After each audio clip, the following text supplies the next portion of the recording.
Hello and welcome to Historyporium. In this episode, we take a look at the top 5 most humiliating Tudor punishments.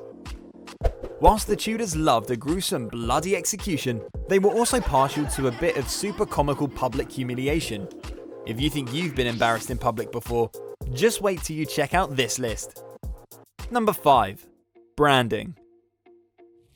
Branding was a super painfully embarrassing form of punishment. Iron shaped of the different letters were placed in the fire until they were searing hot and then brutally pressed into the flesh of a screaming offender's hand or cheek. The letter used to represent the crime for which they were punished. Thieves received a T, murderers received an M, vagrants a V. This method was a double whammy. Not only did the criminal have to endure an excruciatingly painful punishment, but they would then carry the shame of their crime forever.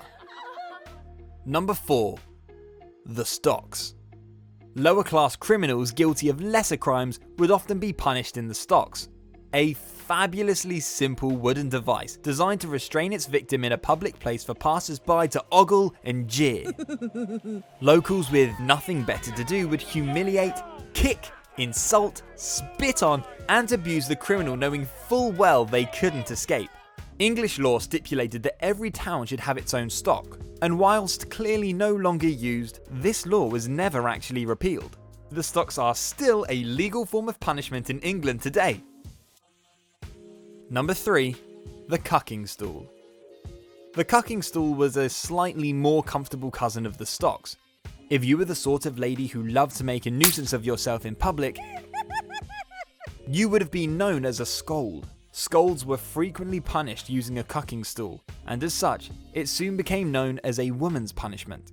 The cucking stool was brilliantly simple and primitive, yet above all else, it was mobile.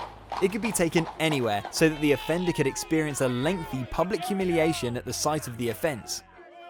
Number 2. One of the more frightening methods of public humiliation imagined by the Tudors was the Scold's Bridle, a painful iron muzzle that was fixed to the victim's head for days at a time. The muzzle contained a metal plate that slid inside the offender's mouth and pressed a spike against their tongue. The spike was super sharp and ensured that the wearer couldn't talk without piercing their tongue and injuring themselves. This unsavoury punishment was often used on lower class women who were accused of having troublesome opinions, nagging, gossiping, or being a witch. The Scold's Bridle was so grim that it would make anyone think twice about running their mouth off in public again. Number 1. The Drunkard's Cloak.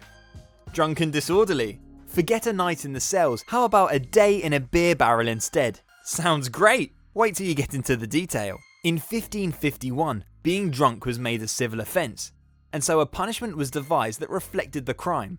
As a result, anyone who got totally wasted in public could find themselves enduring a brilliantly shameful public penance. The accused was forced to wear a barrel with a hole in the top for the head and 2 holes on the sides for the arms. They were then paraded through the town on the ultimate walk of shame. Not only did they have to endure a gale force hangover, but they were also ridiculed as an object of public humiliation.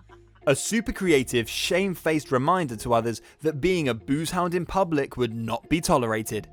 It's not clear whether this was an effective punishment or not, but it was fantastically scandalous fun for the locals. So which do you think was the most embarrassing punishment? Let me know in the comments below. If you like this video, don't forget to click like and hit the subscribe button. Thanks for watching, see you next time.